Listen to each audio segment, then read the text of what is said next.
Hi millennials, Assalamualaikum and welcome back to your online TOEFL class at Millennial Academy. Well done, today Mr. Shenda is going to talk about the reading comprehension. It's the third and the last section on the TOEFL test. And without any further ado, let's just begin with the first thing that you need to know. The first and maybe the most important thing that you need to know about the reading comprehension is the overview questions. Jadi hampir semua uh, passage atau teks yang ada di bagian reading comprehension akan diawali dengan pertanyaan overview questions atau pertanyaan yang berkaitan dengan keseluruhan isi daripada sebuah teks. It could be the main idea, or it could be the main topic, or the main purpose. Okay? Jadi pertanyaannya bisa berupa menanyakan ide pokok atau topik utama, atau misalnya tujuan daripada si penulis, atau tujuan daripada si penulis membuat sebuah tulisan tertentu. Jadi ini adalah 3 jenis overview questions yang paling sering muncul ketika di reading comprehensions.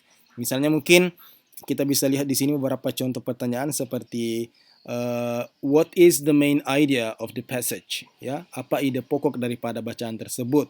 The primary idea of the passage. Apa ide utama, ya, ide pokok, dan sejenis, ya, which of the following best summarizes? Yang mana di berikut ini yang paling baik merangkum ide pokok daripada bacaan di atas. Jadi intinya adalah main idea. Bisa diformulasi dengan berbagai bentuk pertanyaan, but you know that it's about the main idea.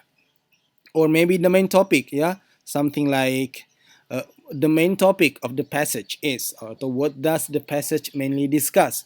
Apa yang didiskusikan di topik di atas, atau the passage is primarily concerned with, ya, atau tentang purpose, ya, tujuan daripada si penulis. The author's purpose in writing is to, ya, tujuannya adalah untuk. What is the author's main purpose? Apa tujuan utamanya, ya? Ini bisa tergambar dari bacaan. Kita bisa melihat apa sebenarnya yang diinginkan oleh si penulis.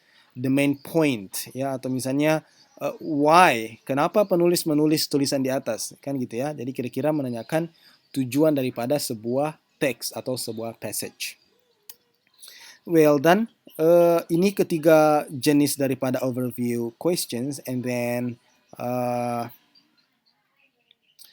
ada hal yang perlu sekali kita perhatikan ketika menjawab overview questions.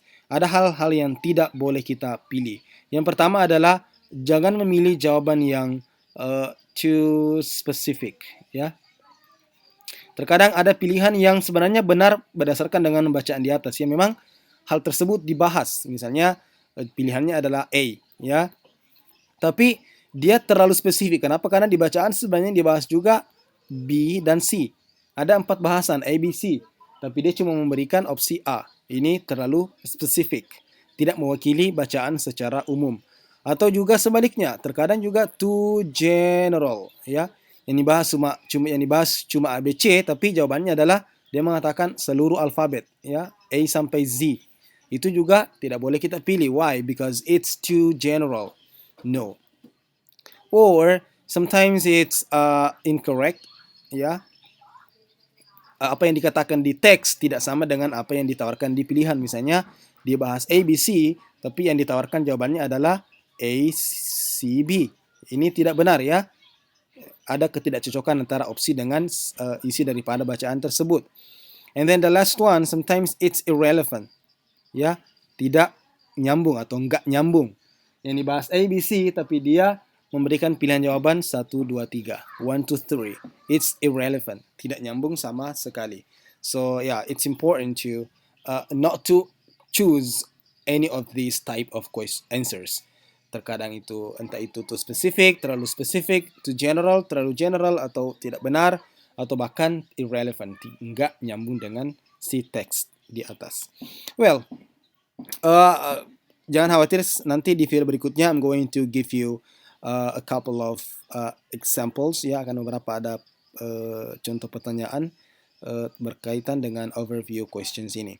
Well, the next one, the author's tone and attitude. Ini juga terkadang menanyakan perasaan atau ya it could be about the feeling ya, or maybe view, pendapat ya atau pandangan si penulis, atau mungkin juga emosi ya, emotion of the author sometimes is asked in the question. Jadi pertanyaannya mungkin bisa berupa seperti what tone does the author take in writing this passage. Jadi kalau ada kata tone di situ berarti itu menanyakan emosi atau perasaan atau pandangan si penulis. The tone ya of this passage. Ini juga menanyakan tentang perasaan atau pandangan si penulis. Nah, biasanya jawabannya berupa adjectives ya, berupa kata-kata sifat karena memang ketika berkaitan dengan perasaan atau emosi atau pandangan biasanya digambarkan dengan kata sifat seperti positif, sepakat, seperti favorable, mendukung, optimistic, optimis ya, amused, terhibur, atau pleased, senang, dan seterusnya ya, humorous, dan kata-kata sifat yang lain, ada yang marah, ada yang menyimpang, ada yang khawatir, ada yang marah, ya, netral, atau objektif. Lebih seringnya sih teks di dalam TOEFL itu lebih seringnya objektif, akan tetapi akan ada juga nanti beberapa teks yang terkadang muncul dan menunjukkan perasaan si penulis kurang netral. Jadi you can see by looking at some keywords. Biasanya akan ada beberapa kata-kata tertentu yang memberikan petunjuk terhadap tentang perasaan si penulis. Nah, kita lihat di sini ada beberapa contoh. Misalnya, that was just the beginning of a remarkable series of performances by this brilliant actress. Nah, kalau kita bisa lihat di sini ada kata remarkable series, berarti dia memuji ya. So you can say that penulis itu positif ya, pandangannya positif tentang bacaan tentang sebuah topik tertentu. Dia mendukung atau dia sepakat atau dia senang dan seterusnya ya. Atau misalnya dikatakan despite some minor problems, meskipun ada masalah-masalah kecil, this device has a number of admirable features. Ini juga menggunakan kata sifat admirable, berarti mengagumkan. So the author supports. Ini juga positif, ya, mendukung atau sepakat dengan sebuah ulasan ya di tulisannya. Atau misalnya the practice is a waste of time and money. Praktek ini hanyalah buang-buang uang dan tenaga dan waktu ya. Jadi ini pasti dia dimaksudkan negatif. Dia tidak suka atau tidak sepakat dengan sesuatu. Atau di sini dia katakan simplistic, terlalu simple, dan uninteresting, tidak menarik. Ini juga menunjukkan bahwa perasaan atau emosinya si author itu negatif. Dia tidak suka terhadap sesuatu. Jadi biasanya bisa disimpulkan dari beberapa kata-kata kunci yang penulis sendiri sengaja tuliskan di tulisannya, supaya kita bisa melihat, okay, this is the tone, this is the emotion, the feeling of the author towards a particular topic, ya.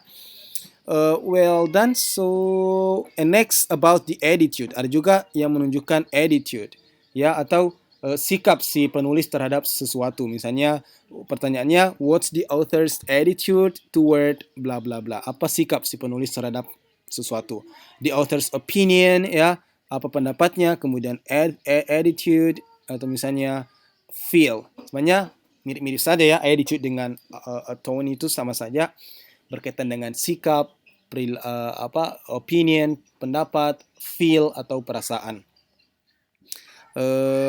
Okay, so let's just look at the following part.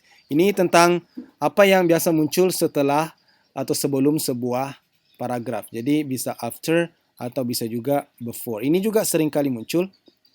Jadi kita diberikan sebuah teks yang lumayan panjang, kemudian pertanyaannya adalah apa kira-kira yang muncul di pembahasan sebelumnya. Kita diminta untuk menganalisa dengan melihat apa yang muncul di sebuah teks. Terkadang juga diminta untuk menanyakan apa yang muncul setelahnya atau after. Kata-katanya bisa following, berikutnya, atau preceding, sebelumnya. Atau prior to, sebelumnya, atau after, setelahnya. Bisa juga pakai kata previous, sebelumnya, atau next, berikutnya. Atau precedes, mendahului, atau follows, mengikuti. Jadi ini sebenarnya pertanyaan yang selalu muncul di setiap satu set soal TOEFL reading. Biasanya selalu muncul soal-soal yang berkaitan dengan ini ya. Kita disuruh menganalisa untuk melihat apa yang muncul sebelum dan sesudah sebuah teks. Overall ya teman-teman sekalian, secara umum overview questions ini sebenarnya memang menuntut kita untuk memahami bagian daripada sebuah bacaan secara keseluruhan. Jadi kita hanya bisa menjawabnya dengan benar ketika kita mengetahui apa yang memang dibicarakan secara umum di sebuah teks. Makanya strategi saya pribadi ketika berkaitan dengan overview questions ini, saya akan menyimpannya di akhir. Jadi misalnya ini ada satu teks di sini, tak tak tak tak ya. Kemudian biasanya ada 4 pertanyaan atau 3 mungkin. Ada misalnya pertanyaan pertama, kedua, ketiga, dan keempat. Nah, saya pribadi ketika berkaitan dengan overview questions yang sering kali ditanyakan di pertanyaan pertama, saya akan tangguhkan, simpan, dan menjawab dulu nomor 2, misalnya A, nomor 3 B, kemudian nomor 4 D. Ya, kalau saya sudah jawab 2, 3, 4, biasanya kita itu kalau kita jawab nomor 2, nomor 3, nomor 4, kita akan sering kali bolak-balik ya membaca teks tersebut. Jadi kita baca lagi, baca pertanyaan, kita kembali lagi screening atau kita scanning ya, skimming teksnya sampai kita sudah berkali-kali membaca, akhirnya kita betul-betul familiar dan betul-betul tahu apa yang sebenarnya dibicarakan di teks tersebut. Nanti ketika selesai menjawab 2, 3, 4, nomor 1 biasanya terasa sangat mudah. Kenapa? Karena kita sudah sering kali membaca teksnya. Akhirnya kita tahu, oke, this is what the text is talking about. Ini topiknya, ini main idenya, ini tujuan si penulis. Ya. Karena kalau kita langsung jawab, biasanya kita belum terlalu paham apa sebenarnya yang dibicarakan, karena nanti kita akan bahas di video berikutnya, tapi sebuah teks di reading TOEFL itu kita tidak harus baca semuanya ya. Kita tidak harus baca detail, tidak harus kata per kata, karena itu tidak akan waktunya tidak akan cukup. It's you going to waste a lot of time reading the whole passage. Jadi kita tidak punya waktu untuk membaca secara keseluruhan. That's why you need to put the overview questions in the last, ya, di bagian terakhir. Setelah jawab semuanya pertanyaan yang ada, baru kita kembali ke nomor yang menanyakan overview questions. Okay, I hope it should be enough for you. Nanti di video berikutnya saya akan memberikan beberapa strategi tentang reading comprehensions dan juga contoh-contoh soal. Okay, so that's it. Mr. Hendra out.